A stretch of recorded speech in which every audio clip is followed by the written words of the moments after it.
Hey, what's up, YouTube? Brett and Bordy here. Today is the second episode of Mo to Go, and in this episode, we're going to talk a lot about some newer MMOs that you guys may not be familiar with, and some old ones. So, first off, let's just start with Last Oasis, Bordy. Yeah, man. So Last Oasis is now 50% off. So if you guys are interested in playing the Nomadic Survival MMO, it is now 50% off on Steam, and that sale is lasting until January 5th. So the game has recently announced a update to the game, introducing what they call iron maps. So basically an iron map is where a big asteroid crashes on the map, and then it's filled with iron, which is a valuable resource in Last Oasis. And so then that creates just a very big PvP hotspot and just a spot for other player interactions to happen on that map. And the developers have also been announcing just a lot of various bug fixes and improvements to the game over the past week. All right, and next up on the list, we have Crowfall. Now, Crowfall is a game that me and Bordy have played a lot of in the past, and they are making some pretty sweeping changes on the gameplay. So this recent patch is now basically getting rid of the passive skill system. And if you guys have followed Crowfall at all, that was a massive part of the the development points of the game initially, trying to provide a way for people to kind of keep up with I hate to use the term neckbeards, but to keep up with the neckbeards. And so they're getting rid of that entirely. There's no longer a passive system. They're basically just using what they call a convergence update, which will basically introduce new mechanics in siege objectives and castles. They describe the castle objective as a vast and foreboding stronghold that acts as a unique centerpiece for every campaign. I don't know, man. I don't know what to think about this one. This is going to be pretty interesting, especially, again, one of the big selling points of Crowfall was that passive system. So we'll see how it goes from here, man.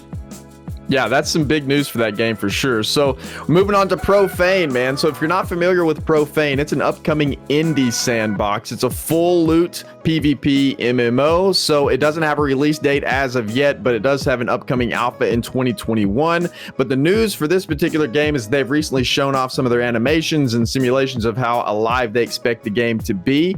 So they showcased a short video on Twitter that showed some of the animations and some of their 3D modeling and some of the possible interactions you may see in the game with some of the creatures of Profane. So they state that you may see creatures interacting with each other, either because they're hungry, threatened, or etc. So Profane may be an MMO to keep your eye on if you're really in the hardcore full loot MMO vein. It's one that I have my eye on for sure.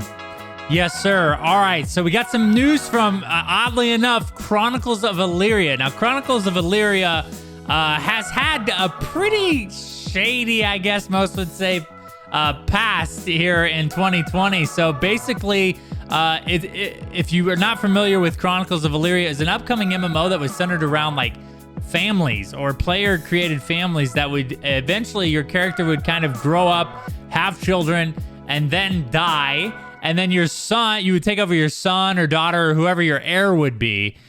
So recently, and by recently, I mean this week, Soulbound Studios had kind of come out and said that the game is still in development with a team of volunteer developers, which is pretty odd, man, because they had made a lot of money through the Kickstarter and backer campaigns and everything like that.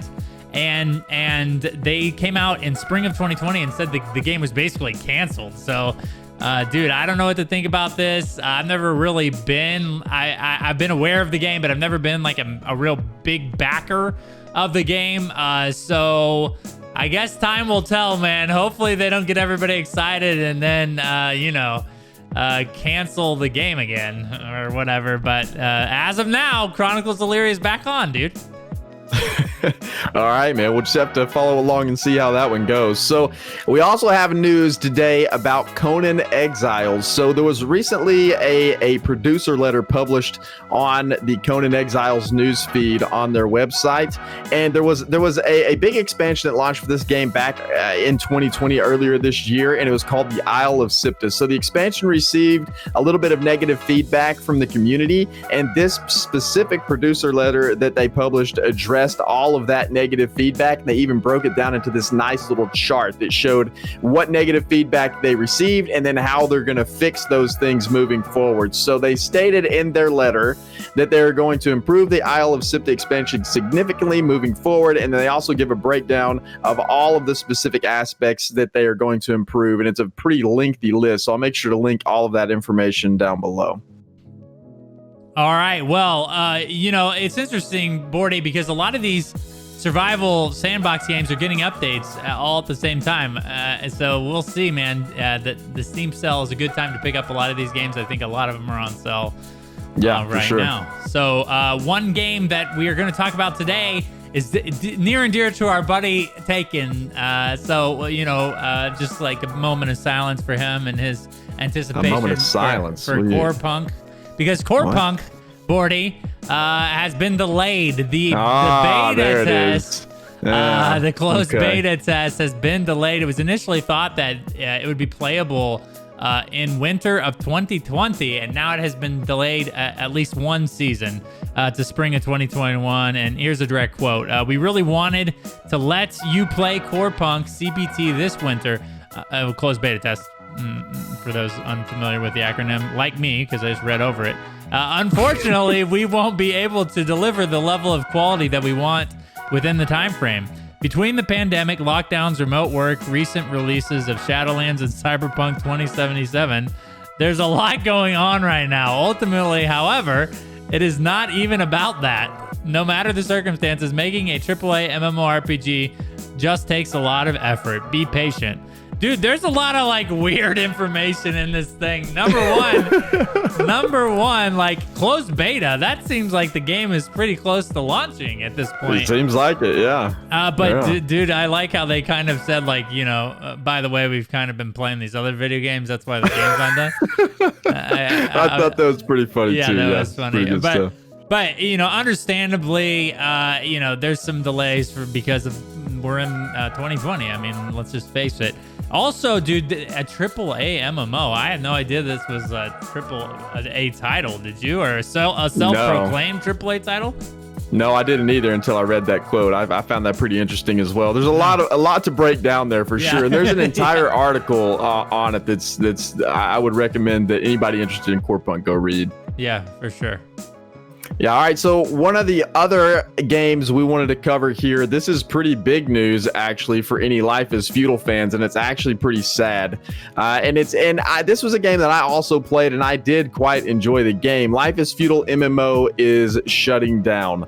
So they released a development news update. It was update number 194 on their website. They announced that it's shutting down, and they say that they are forced to shut down the MMO due to reasons beyond their control, and there's an entire lengthy article out there about why they're shutting down, and they plan to bring all the servers down on the 18th of January 2021, which is shortly after the 3rd year anniversary of Life is Feudal MMO release on Steam. So the post disclosing all the details and closure is pretty lengthy, so if you're interested, we're going to link that down below as well, along with all of these other articles that we're mentioning here. So it's kind of sad, man. Life is Feudal was it was a very niche game, very, very niche game. It definitely was not for everyone. I enjoyed it. It was very slow paced progression in that game and more of a realistic type of game.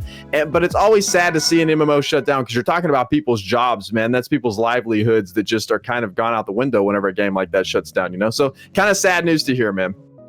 Yeah, and dude, we've all been there. We've all had some MMO that we're interested in that unfortunately doesn't have the player base or the financial support that it once had. And it seems to be that Life is Feudal has kind of just hit that point from my understanding, or what it seems to be, within that announcement. So hopefully they can find work elsewhere. I'm sure that there's a lot of new MMOs in development right now, so hopefully they can find a new home. Bordy, our big news for tonight, and it's kind of just interesting, I think, as far as speculation goes. Albion Online, or the creators of Albion Online, Sandbox Interactive, was purchased by the mobile game developers Stillfront Group AB for $150 million, Bordy. So I guess what would be worth the conversation, or concerns even, is this is the same company that bought Daybreak Games recently for about the same amount of money. So Bordy, what do you think, man?